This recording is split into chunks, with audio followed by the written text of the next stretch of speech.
Oh, look, my dog is coming to the window. Look at that. She is made of 90% deer ticks. People don't know that breed. She's half harbor seal and half deer ticks. She lovely? Yeah. See, she's got a problem. Is this Union? Can you shoot the dog real quick? Oh look, Gary, she smells your agent. Isn't that sweet? All right. Poor Mabel. Anyway, are you an animal lover? I like this dog. I have Try it. You like that? You're not an animal person because Not a you're body. starting to scratch. I could see you're itching just being around it. It's on the other side of glass, and you're like, "Do you have any pets?" No, no pets in my I bed. have a box of kittens. I'd love to give you. There's only like 9 of them left. They're fabulous. All right, you're not a. Do you have fish?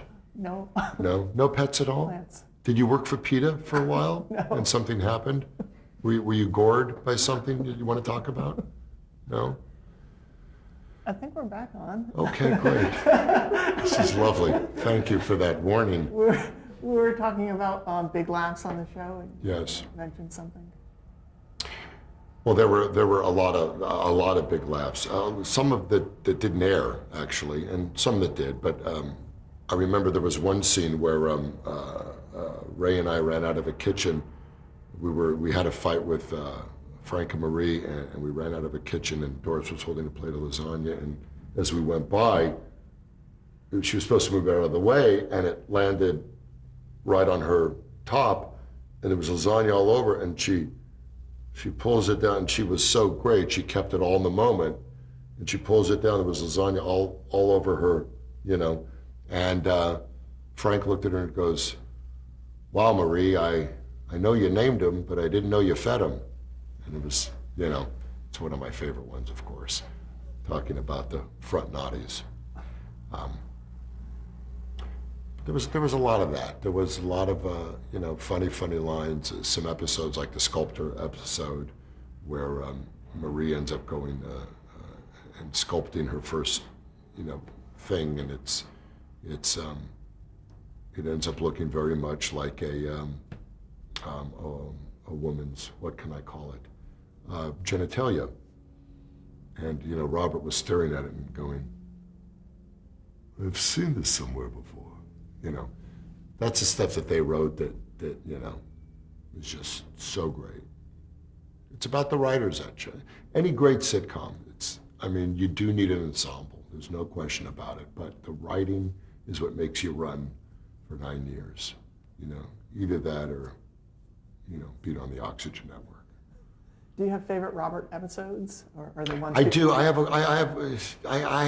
a few. I love the one where he tries out for the FBI, and Marie ends up faxing the FBI agent who's interviewing Robert, faxing him why his suit is poorly fitting at that time, and that actually happened to one of the writers. They were up for an interview, and the mom had to get a message to her son, and she faxed the guy who was, that one, I like the one where I dated my black partner, and Robert wanted to be, he wanted to be very urban, and I love the episodes where, great thing about Robert is his dreams were always crushed, and I just love the episodes where he gets real close to fitting in or having something wonderful happen, and it's smashed, because you're able to play all that in 22 minutes, and it's fun. I loved all those. I loved The Letter, which was about when Doris ends up getting a letter that Patty had written to Doris, but really didn't want it to go out, and it ends up getting mailed. There was just a lot of, I loved our holiday episodes, the family picture where we do a portrait, and we're having a problem on who, do we let Patty's parents in on the picture, and what is really family, and where do you draw the line, and who has a right to the portrait, and a lot of fun stuff, a lot of great times. There was one called The Ride Along with Raymond. Oh, that was where I take Ray in the patrol car, and he gets to see a bit of my life, and where I I get involved in a robbery, and I end up apprehending the person or saving some people, and he's a witness to all this. And of course, in the paper the next day, Ray Barone gets all the credit for, putting the glitch on the robbery. But there was a lot when I got gored by the bull. There's a bull that got loose at a petting zoo in Queens, and I happen to be on the beat, and I'm the one trying to round up this bull, and I get gored right in the butt on national television, and it's on the news and everything, and more humiliation for Robert. But there was a scene, and it was early in the series, I think it was year 3. There's a scene where, I'm gored, I'm in pain, I was in the hospital, I'm now in my twin bed that I grew up in my room, at 40. And Ray has some wonderful, one-liners, and I end up where I need my bandage changed, and everyone's going, how are you gonna do this in a sitcom? How is he gonna change Robert's ass bandage? How is any of this gonna work? And it was a scene that was so incredibly touching and funny, because I didn't want my mommy to do it, and Frank wouldn't even get near me, right? And I had no one in my life to help me change this bandage, and it couldn't be in a worse place than my behind. And how Ray went back and forth from the one-liners, which were really funny, to the tenderness of when he took off part of the bandage, and only his POV, obviously, not for the audience, how he really played that he didn't know how bad the wound was. It's fine lines like that really, I think, make a show something, special. And I'll never forget how quiet the audience was, because the lines he had prior to changing my bandage, when Robert rolls over and I need him to help me, we could barely get through it. And then the minute, and that's a credit to Ray, because people think it's easy to play yourself, and it's not easy to play. We become actors because we don't want to be ourselves. So to really let it all go and be the person you are, it's not easy. And he, it was just great to watch his growth over the 9 years turn into, a real actor. There was a moment in that episode where you're running from a bull, and this is a real live bull, is that? It's a real life bull, and they're supposedly trained animals, but you can only train a bull, so much. And I was like, well, I won't wear red because I don't want to really piss him off. I didn't know that bulls are colorblind.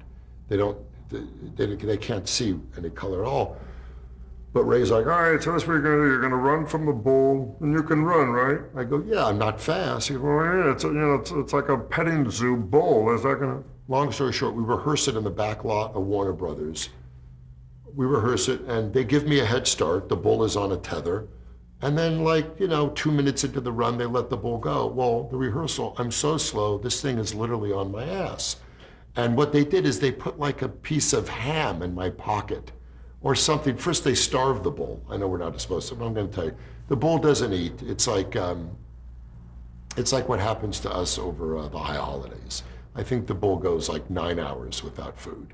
And so they put like some ham or part of a matador in my pocket. I don't know what it was. Red silk, a green card maybe. And the thing goes berserk. So after the first run, I'm like, Ray, this thing is gonna, you gotta beef it up a little. I said, I can't beef it up. I'm running as fast as I can. So they end up, and again, I don't wanna get anybody in trouble, but this isn't gonna air. They end up giving the bull like a little toddy. They give the bull a toddy, okay, to slow him down a bit. Well, he comes out of the trailer, he's like Gale Storm. I mean, he's like, where is everyone, honey? I mean, the thing is just all over the board. Now the bull can't find me.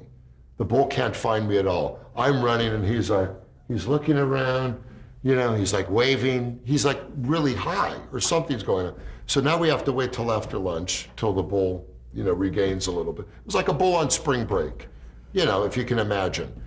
And so we had to meet it in the middle, but like one of the wranglers, a cowboy, ended up having to run off camera to get the thing. But when you see me on TV running, I'm running from a bull. And you know, I have no desire, like I see these people that go to, where do they go, Kimmy, to run with the bulls? Where is it? Seoul? In Pamplona, Spain. Okay, don't get cocky. In Pampano, Spain. Pompano? Palm Springs, in Palm Springs, they run from the Jews. It's a lot like the bulls, but this is what it is. It's older Jews. Have you been to Palm Springs? It's like God's waiting room. Okay, it's old Jews in Speedos, and they give you like a 10-minute head start, and they come after you on those scooters that they ride in the casinos, and when they get within 4 feet, you have to literally climb a wicker wall. This is my idea of running with the Jews, and I want you to think about it. It would be fun, because you don't have the fear of the bulls. I'm coming to get you! You have that in your head, which I think is enough to scare anybody, you know, especially if your teeth are out. Okay, I wanted to ask you about a couple of the other actors we haven't mentioned. Say a word about Patricia Heaton, working with her. I am not allowed to talk about her. She's amazing. You know what was brilliant about Patricia, and this is what was one of the keys to the show. She never played the put upon victim. You know, you see so many TV wives that it's like they play that, oh, woe is me type of thing. She played it with strength, you know what I mean? She played it with, she was surrounded by loonies. She was the only normal one in the show. And, you know, we could only be as loony as she was grounded. And she was so funny in her own way, as well as keeping the Barone house, you know, together. You know, she was an at-home mom, but she was very confident, and she knew who she was, and she was the only character in the show that really ran things in a civil way. Still kept her ground, still stayed Deborah, told Ray. I mean, it was just great how I learned a lot about dealing with you know, family just from the way they wrote her character. It was funny because she really just had a wonderful way of keeping these loonies at bay. But what was so funny is when she would, you know, succumb to their craziness and just become one of them. But she's very skilled actor. What about working with Monica Horan? Monica Horan and I, well, we had a lot of fun. She was a great addition to Robert's life, you know. Like Monica in real life, and the way they kept her and wrote her, she was so sweet, and a good pairing for Robert, you know.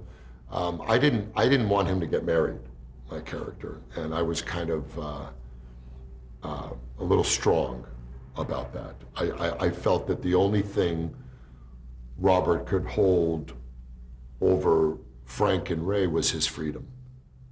That was the only thing in life that he had that they didn't have, the only thing. And I felt by marrying off my character, he loses that. And Phil Rosenthal, who ran the show, said two things. It'll expand his character, and my wife needs a job.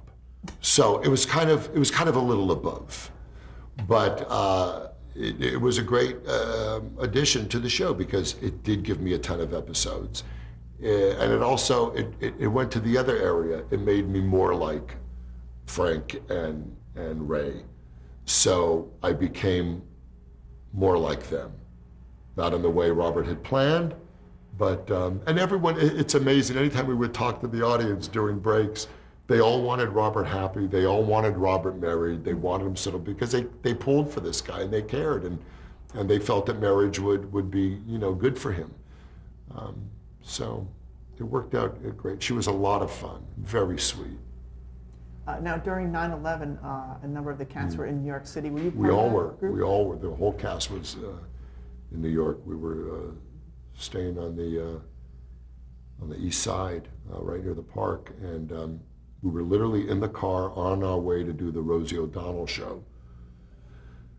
And I was getting ready in the morning. I'm watching the news as I'm getting ready, and they're literally showing this first plane that went into the tower. And they thought in the beginning, for like the first 15 minutes, it was a small Cessna little type of plane. And it was very, very strange. And then I saw the second plane hit live on the news. And that's when we knew that it was you know, a real disaster in the making.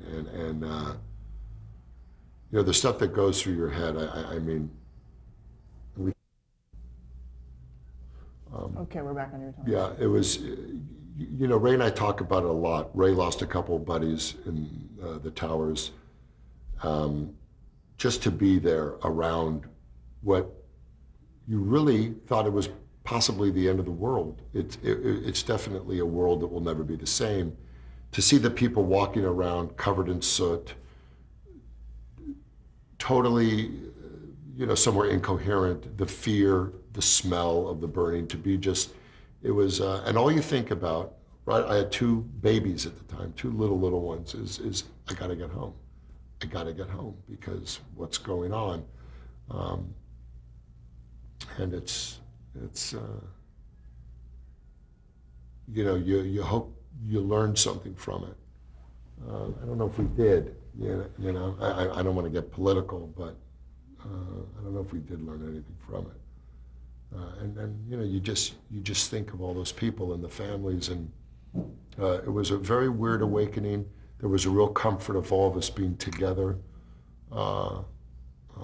in the greatest city in the world and seeing it come apart like this. But see, only a city like New York could come back the way they've come. Really only a place like that. And, you know, it was a tragedy. It's hard to believe you were there. And getting out of New York was not an easy thing to do right after. Well, you know, Ray and I are not good flyers. He's a lot worse of a flyer than I am, but I am up there. He really hates it. And obviously you couldn't get any kind of aircraft, nor did anyone really want to fly.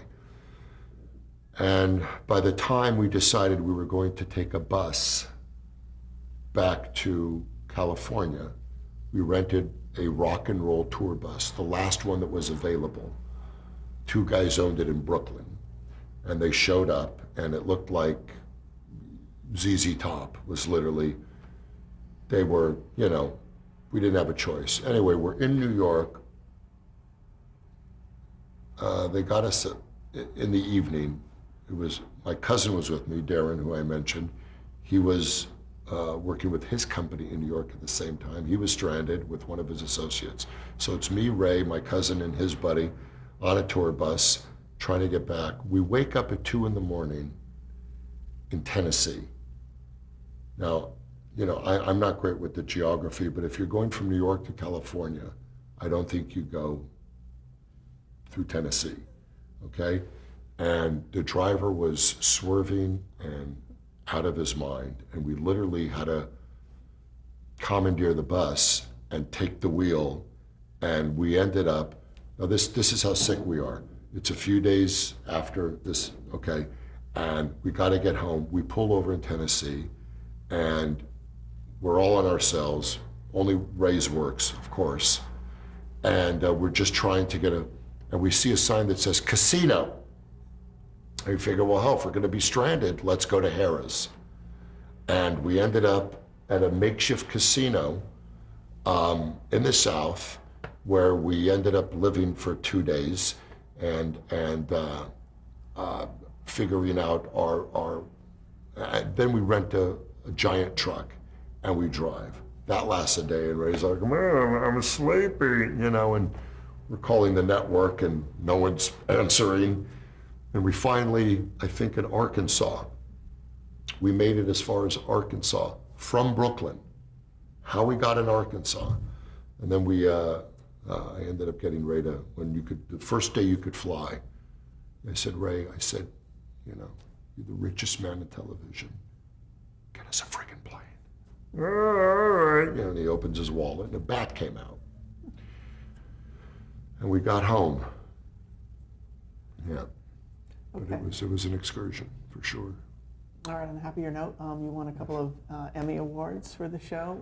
What was the experience like winning the first one, or all of them? Well, you know, you know, you're very grateful. I know it sounds corny, you know, but you just think of all the people that were really helpful. But then you think of all the people that said no, or you can't do it, or you shouldn't do it, or it's an amazing moment. I mean, at the end of the day, it's an award, it's great, and nobody can tell you who won last year.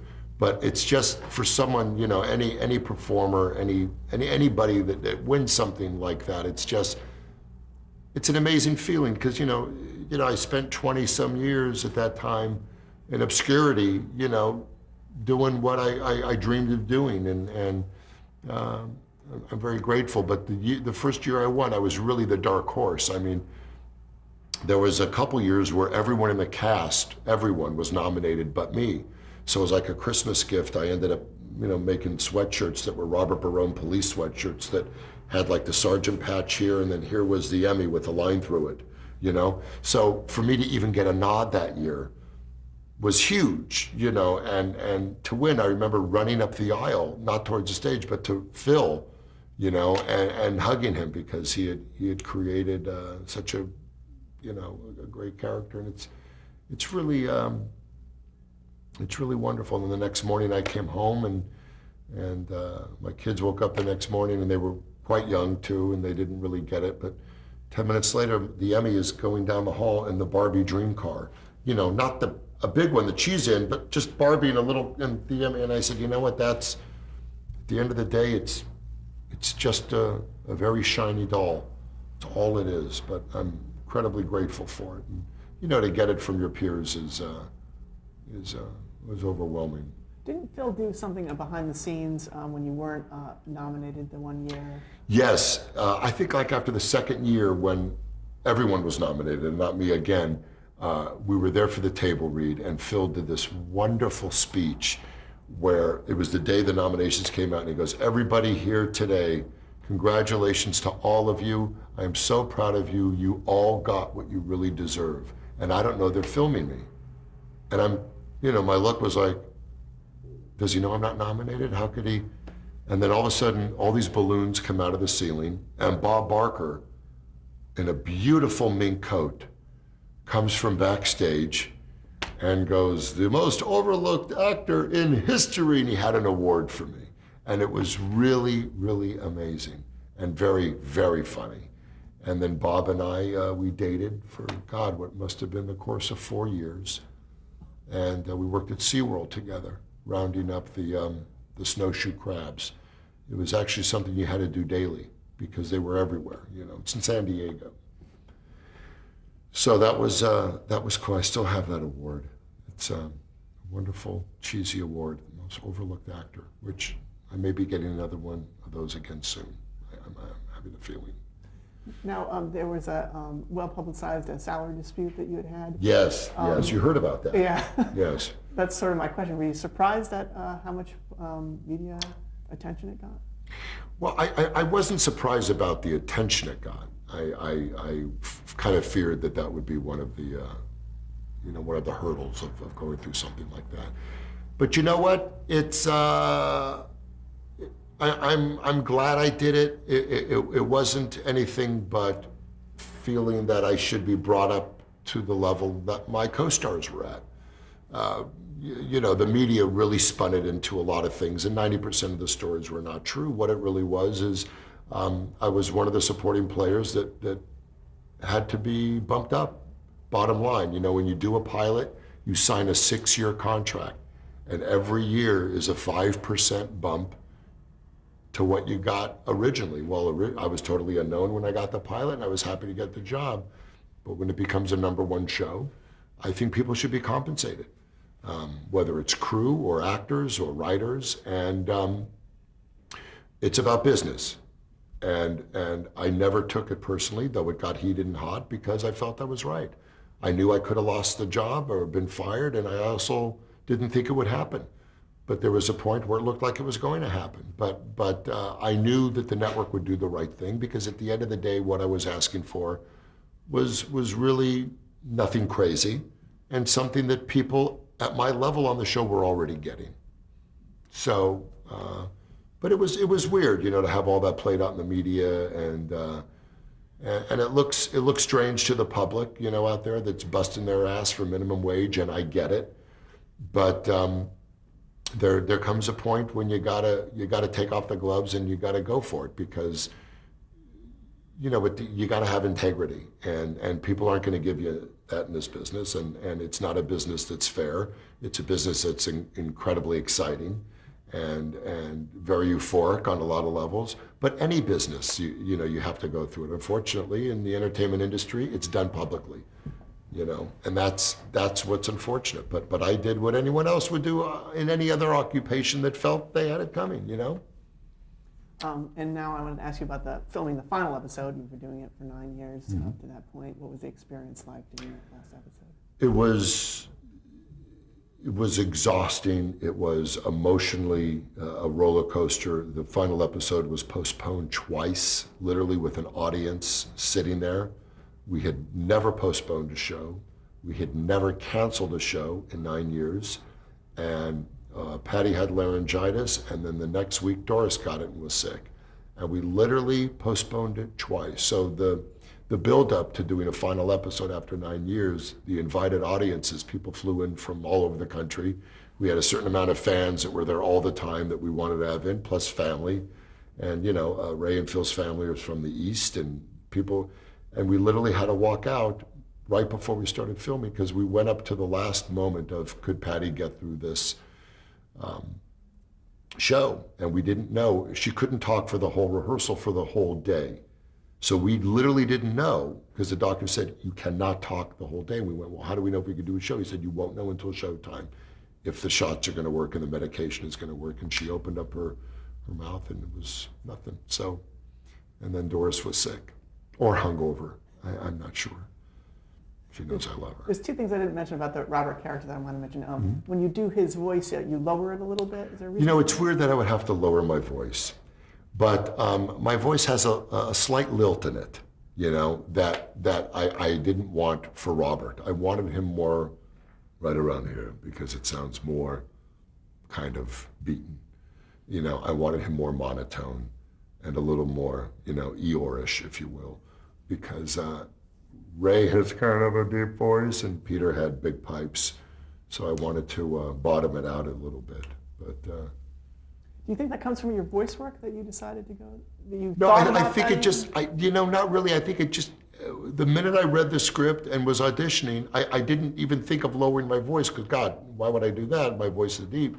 But I just started, when I read the script, it was like, everybody loves Raymond. It was almost like my subconscious, Robert wasn't great at running things through his brain before it came out. That's what I have in common in real life. I don't run things through the gray matter a lot. So, and neither does he, but it made it sound more like his subconscious because people really didn't listen to Robert. And there are many times in the show, you'll see an episode where he's talking and no one is listening to him. So it kind of just put it in that kind of a timbre for me. And the chin touching, where did that come from? Ray's brother does that. Rich really does that. If he's sweating out a Yankee game, he'll go, Ray will go, my God, look at this game. And Rich will go, I can't believe we're down by 2. And Ray will go, turn it up. And he'll take the remote. And out of a nervous thing, he'll touch the remote to his chin. He did it with remotes. He did it with food all the time. And it's funny, the first time I met Rich is like, I'm not going to touch my chin. And I said, we were having dinner. I said, that's fine. He goes, I'm really not. I've been working on it all day. And he didn't. But, he says, but he really does it. And it's kind of like a nervous twitch but I think that show actually helped him stop doing it. Okay, we're at the end of the tape. We're going to stop right there.